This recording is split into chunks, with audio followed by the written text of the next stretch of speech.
प्रयोग करने जा रही है। होलिका प्रहलाद को लेकर के बैठ जाती है, अग्नि में प्रविष्ट कर जाती है, अग्नि प्रज्वलित की जाती है, अग्नि की ज्वाला आकाश को छूने लगती है और धीरे धीरे क्या होता है कि होलिका जलने लगती है और प्रहलाद जी भगवान श्री हरि का ध्यान करके, श्रीमन नारायण का ध्यान करके हरि ओम का जाप कर रहे हैं और वो बच जाते हैं। पूरी अग्नि जल करके होलिका को जला करके खाक कर देती है। हिरण्याकश्यप को बड़ा क्रोध आता है, सर्पों के द्वारा इनको डसाया जाता है, तब भी इनके ऊपर, प्रहलाद जी के ऊपर कोई प्रभाव नहीं होता, कोई असर नहीं होता है। हिरण्याकश्यप आज एक गर्म खंभे में प्रहलाद जी को बांध देता है। प्रहलाद जी कहते हैं कि पिताजी आप तो हमारे पिता हैं, मैं आपको अपना पिता तो मानता हूं, लेकिन तो केवल श्रीमन नारायण ही हैं, श्री हरि ही हैं, जगदीश उन्हीं का नाम है। आप स्वयं को जगदीश ना कहलवाइए, ये गलत बात है और आप मुझे इतनी यातनाएं न दीजिए। पूछता है कि अगर तुम्हारा भगवान जो है वो जगदीश है तो वो कहां कहां है। प्रहलाद जी कहते हैं हमारे प्रभु तो कण कण में समाये हुए हैं। उनसे पूछता है कि क्या तेरा प्रभु, तेरा भगवान इस खंभे में भी है? क्या तेरा प्रभु इस खंभे में ये भी है? प्रहलाद जी कहते हैं हाँ, इस खंभे में भी हमारे प्रभु हैं, इस खंभे में भी हमारे प्रभु हैं। तुरंत वह अपना खड्ग उठाता है और उस खंभे में वार कर देता है, वह टूट जाता है और उससे जो है भगवान नर और सिंह का रूप धारण करके भगवान नरसिंह प्रकट हो जाते हैं। बोलिए नरसिंह भगवान की जय, बोलिए भक्त वत्सल भगवान की जय। हिरण्याकश्यप घबरा गया, इसका भगवान इतना खतरनाक है, शेर का मुख, मनुष्य का शरीर, इतना विचित्र प्राणी तो मैंने पहली बार कहीं नहीं देखा। और तुरंत भगवान ने उसे पकड़ लिया और अपनी गोदी में बिठा लिया और उसे मारने के लिए तैयार हो गए। तब उसने, हिरण्याकश्यप ने कहा कि आप मुझे नहीं मार पाओगे, ब्रह्मा जी ने मुझे वरदान दिया है। क्या वरदान दिया है? ना तो मैं दिन में मरूंगा ना रात में मरूंगा।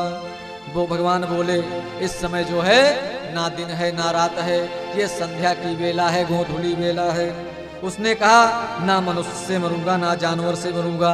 भगवान बोले ना तो मैं मनुष्य हूं और ना ही मैं जानवर हूं, मैं तो नरसिंह हूं। उसने कहा ना मैं अस्त्र से मरूंगा ना शस्त्र से मरूंगा। भगवान ने कहा मेरे लंबे लंबे नाखून किस काम के लिए हैं, ये कोई अस्त्र नहीं है, इसी से तुम्हारा अंत होगा।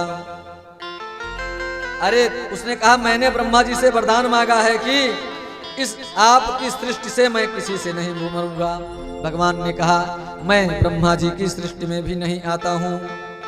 और भगवान ने तुरंत उसकी छाती अपने चंगे पर बिठा करके और उसकी छाती को फाड़ करके भगवान ने उसका वध कर दिया। उसकी आंतों को निकाल करके नृसिंह भगवान ने माला धारण कर ली। सारे देवी देवता थर थर कांपने लगे। चलो जल्दी भगवान के क्रोध को शांत करो, चलो भगवान के क्रोध को जल्दी शांत करो, पूरी सृष्टि नहीं तो समाप्त कर देंगे। एक एक कर सभी देवी देवता मनाने के लिए आए, लेकिन भगवान नहीं माने। अंत में सब लोगों ने कहा कि जो है लक्ष्मी जी आप चलिए, आप ही उनको मनाइए, आपके स्वामी हैं, आप उनको क्रोध में हैं, आप ही उनको मनाइए। लक्ष्मी जी कहती हैं कि हमारे स्वामी तो शांता कारण हैं, उन्हें क्रोध आता ही नहीं है। भृगु महाराज ने उनके छाती पर प्रहार कर दिया था, तब भी उन्हें क्रोध नहीं आया था। ये हमारे प्रभु नहीं हो सकते हैं। सब लोगों ने कहा कि नहीं नहीं, चलिए देखिए, लक्ष्मी मैया श्रृंगार करके सोने की थाली सजा करके आज जो है भगवान की आरती उतारने के लिए जाती हैं। और भगवान की आरती करने के लिए जैसे ही जाती हैं, भगवान को देख करके वो डर जाती हैं और वहां से आ जाती हैं। कहती हैं नहीं नहीं, ये हमारी जो है प्रभु नहीं है, हमारे स्वामी नहीं है।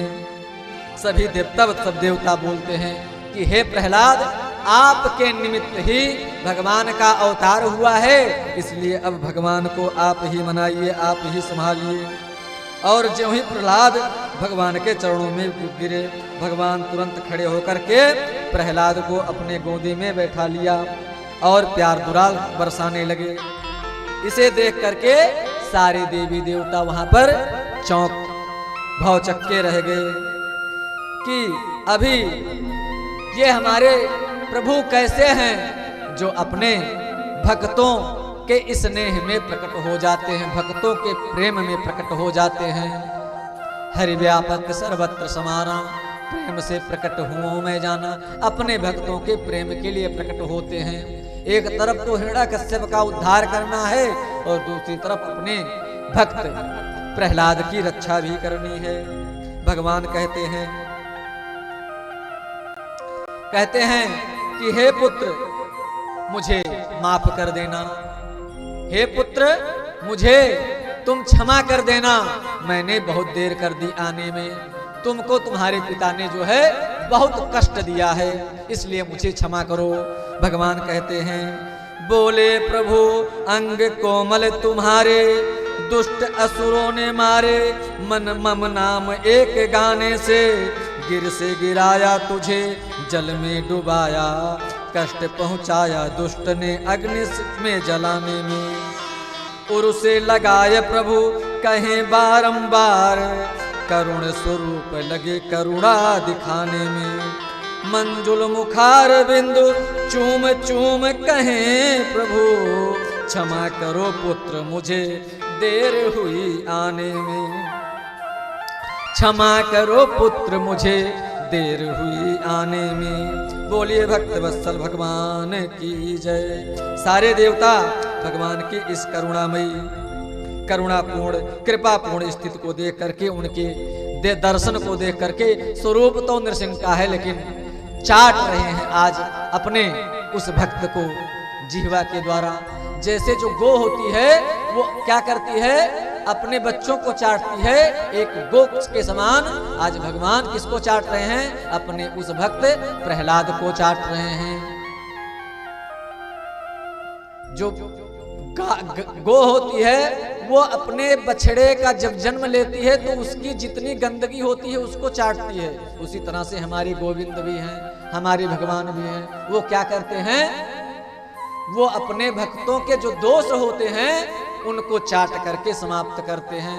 ऐसा गुणगण है और ऐसी दिव्य कृपा अपने भक्तों पर हमारे गोविंद बरसाते हैं। बोलिए भक्त वत्सल भगवान की जय। आज की कथा यहीं पर विश्राम लेती है और सभी लोग अपने अपने स्थान पर खड़े हो जाएं, दिव्य आरती में तालियों के साथ सेवा करते हुए।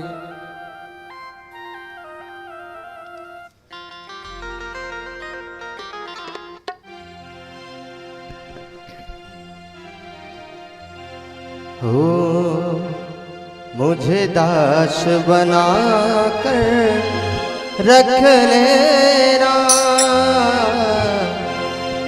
मुझे दास बना कर रख लेना, भगवान तो अपने चरणों में मुझे दास बना